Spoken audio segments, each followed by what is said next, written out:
You know that saying about dressing for the job you want?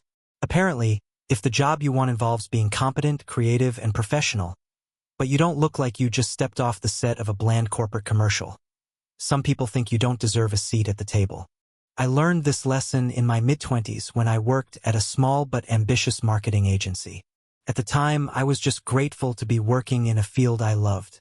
The agency was a team of about 15 people, most of them around my age, all trying to build their portfolios and prove themselves. It was the kind of place that bragged about its innovative spirit and unconventional approach, yet ironically wanted everyone to look like clones of each other. From the moment I walked into that office, I knew my style stood out. I've always liked color, bright jewel tones, unexpected combinations, and I've never felt the need to hide my tattoos. They're part of who I am, and most clients I'd worked with in internships or freelance gigs didn't care. In fact, they often found it refreshing. But in this agency, I got the sense that authenticity was just something they put on their website. My boss, Chad, was one of those people who believed success only came in one flavor: bland and polished. He was maybe 10 years older than me, with a permanently forced smile that never reached his eyes. He wore the same kind of tailored navy suit every day, always paired with a red tie, and he judged everyone by whether they mirrored his aesthetic. For the first few months, I ignored the occasional side eye and the little digs about my edgy look. I was focused on results. I took on clients who were notoriously difficult, and I turned their campaigns around. I was proud of my work. I thought that would be enough to keep any petty criticism in check. I was wrong. I think to understand why I left that book on the shelf, you'd have to know a little bit about what my room looks like and what my relationship with reading has been for most of my life. Because from the outside, it probably does look careless, like I just couldn't be bothered to think about what was age-appropriate. But in my mind, it really wasn't that simple. I've loved books for as long as I can remember. My shelves are basically the only space in the house that feels completely my own. It's where I keep reminders of everything I've learned, all the stories that helped me figure out who I am.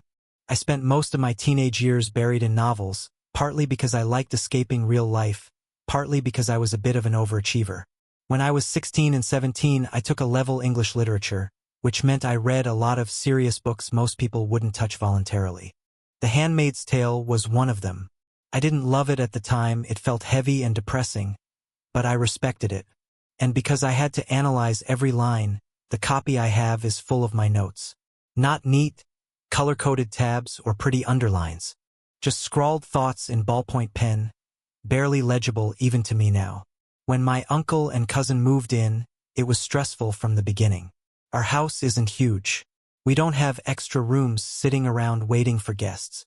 So my mom decided my cousin would share my room, and I'd make space for her stuff. I wasn't thrilled, but I understood. Her whole life was in upheaval. She was sleeping on an air mattress next to my bed, living out of suitcases, trying to do homework at the kitchen table. I wanted to be considerate. I even cleared off the bottom shelf of my bookcase so she'd have a place to keep her things. That first week, my mom kept saying, "Just remember she's a kid. Be mindful." So I tried. I really did. I knew there were books that weren't appropriate. Some of them had graphic scenes. Some were memoirs with really personal stories about abuse, addiction, or mental health. I pulled all of those down without hesitation. If anything, I was worried she might feel overwhelmed by seeing titles like that sitting around. I wanted her to feel safe and comfortable in my space. But here's the thing. My little locking drawer is tiny. It's basically the size of a filing cabinet drawer, and it already holds some personal stuff, old journals, letters, a few sentimental things I don't leave lying around. Once I'd added the stack of books my mom specifically told me to remove, there was hardly any space left. I tried shuffling things around to make more room, but it just wasn't happening. So I had to make decisions about what to leave out and what to cram in. When I was sorting the last few books, I picked up The Handmaid's Tale, flipped through it, and thought, this isn't something she's going to care about. The cover isn't flashy. There's no dramatic tagline. Most teenagers I've known wouldn't have the patience to wade through a dystopian story with dense prose and dated references, especially when the margins are filled with my scribbles. It just didn't seem like something she'd find appealing. If I'm honest, I half expected her to roll her eyes if she even noticed it was there. Besides, there were other books I genuinely thought were more likely to cause a problem. Novels with explicit romantic content. Memoirs that described traumatic events in detail. Those were the ones I prioritized for the drawer. I told myself that was reasonable. I can't lock up my entire bookshelf every time someone comes to stay with us, especially when they're going to be here for weeks. At a certain point, I have to assume a 14-year-old has enough judgment to pick up something more appropriate, like the stack of middle-grade fantasy books I also keep on the shelf. Part of me also thought, and maybe this is naive, that if she did get curious and start flipping through my books, it wouldn't be the end of the world. The Handmaid's Tale isn't erotica. It isn't graphic violence for the sake of shock value. It's a novel that's been part of school reading lists for decades. I read it when I was barely older than she is now. I didn't enjoy it, but it didn't scar me for life. So when I weighed my options, cramming it in the drawer with everything else or leaving it on the shelf, I went with what felt like the least extreme choice. It wasn't that I didn't care. It wasn't that I was trying to be rebellious or thoughtless. It was just that in a house already crowded and tense, with everyone stressed out and stepping on each other's toes, I honestly believed I was making a practical decision. I thought I'd done enough to be considerate. I thought my mom would agree, and for a little while she did. She came in to check the room after I'd finished reorganizing everything, nodded, and said, "Looks fine to me." That was the end of it. No one mentioned it again, until the day my cousin decided to read the book I'd assumed she'd ignore. I still can't decide whether I was being naive or whether this was just one of those moments where no amount of caution would have satisfied everyone. My uncle doesn't see it that way. In his mind, this was black and white. I left something inappropriate out in plain sight, and that made me irresponsible. But from where I'm standing, it wasn't that simple. The tension started to bubble up the first time Chad brought me into his office for what he called a style chat. He closed the door behind me, motioned for me to sit, and gave me a look that was half pity, half condescension. "Listen," he began, folding his hands on the desk. "You're talented. No one's questioning that. But your presentation doesn't match the kind of image we're selling." I remember blinking, unsure if I'd heard him right. "My presentation? Your appearance," he clarified, lowering his voice like it was a dirty word. "The tattoos. The bright pantsuits. The flats. It's not professional." I almost laughed.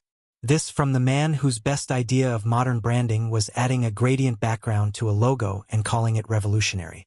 But I didn't laugh. Instead, I asked, "Have any clients complained about me?" He hesitated. "It's not about complaints. It's about perception. We want our clients to feel reassured they're working with people who understand the importance of a polished image." I bit back 100 arguments about how the real issue was their stagnant creative ideas and outdated social strategies. But what was the point? Chad had already made up his mind. After that meeting, everything shifted. Suddenly, I wasn't looped into brainstorming sessions anymore. Projects I'd led were quietly reassigned. When clients called to ask for me specifically, I was told to pass them along to others. The final straw came one Monday morning when Chad pulled me aside. His face was expressionless, but I could see the satisfaction in his eyes. "We've decided to let you go," he announced. "It's nothing personal. We're just moving in a different direction." It was the kind of line you expect from someone who can't admit they have a bias. I packed up my things that afternoon, feeling equal parts furious and free. I'd always known I didn't fit in with their version of success, but I'd hoped my work would be undeniable. Now I knew better. The funny thing about being underestimated is that it lights a fire under you. In the weeks after I was fired, I took a few days to feel sorry for myself, but then I started reaching out to contacts I'd made through my old clients. Word got around fast that I was available, and before long I was booked solid as a freelance brand consultant. Turned out clients didn't care that I wore bright colors or that my arms were inked. They cared that I listened to them, that I brought fresh ideas, and that I could deliver results. A year later, I'd built enough momentum to open my own small firm. I hired a handful of other creative professionals, designers, copywriters, social strategists, and I made sure everyone felt comfortable bringing their whole selves to work. No dress code, no judgment, just talent and drive. We started picking up clients that had once been pitched by Chad's agency. More than once, I heard the same comment. Their proposals just feel stale. Every time I bit back a grin. I thought that was the end of the story. I'd moved on. I was successful. I was happy. But sometimes, life hands you an opportunity to close the circle perfectly. A few years after I left, I opened my email one morning and saw Chad's name in my inbox. For a moment, I assumed it was spam. But no, it was definitely him, and the subject line read, "Branding support request." I opened it, and the more I read, the more incredulous I became. His company was struggling. They were hemorrhaging clients. Their social media presence was basically non-existent. He wanted to know if I'd be available to consult on rebranding. It was like the universe had gift-wrapped this moment just for me. I decided to reply professionally, partly out of curiosity and partly because I wanted to hear the desperation in his voice myself. I wrote back, thanking him for reaching out and suggesting we schedule a call to discuss scope and timelines. The call was scheduled for the following Friday. All week, I debated exactly how I wanted to handle it. Should I be cold? Gracious? Should I draw it out or cut it short? Friday afternoon arrived, and I logged into the video call. Chad's face popped up on my screen, and for a moment, he tried to pretend nothing had ever happened between us. He smiled that same forced smile and started with small talk. But the cracks showed quickly. His voice wavered when he described their declining revenue. He used phrases like refreshing the brand identity and reconnecting with modern audiences, which was ironic given that I'd been labeled too modern to keep around. I listened patiently, let him talk, let him list all the problems he needed me to fix. He finally stopped, cleared his throat, and said, "So, does this sound like something you'd be interested in taking on?" I let the silence stretch out for a moment. Then I smiled. "Chad?" I said, keeping my tone calm. "I appreciate you thinking of me, but I don't think your company's image aligns with mine." His face fell. I almost felt sorry for him, but then I remembered how smug he'd looked when he fired me. "I wish you the best of luck," I added. Then I ended the call. It was the easiest, most satisfying no I've ever said. After I hung up, I sat back in my chair and let myself bask in the glow of a perfectly executed bit of petty revenge. It wasn't loud or dramatic. No big scene. Just a simple refusal that carried all the weight of years of being underestimated. A week later, I got a LinkedIn notification that Chad's agency had posted a desperate-sounding plea for clients. The post was written in the same flat, generic voice they'd always used, and the engagement was embarrassingly low. Maybe 3 likes, one of which was probably from Chad himself. I didn't reply. I didn't comment. I didn't need to. He knew exactly why I'd said no, and I'm sure it stung every time he thought about it.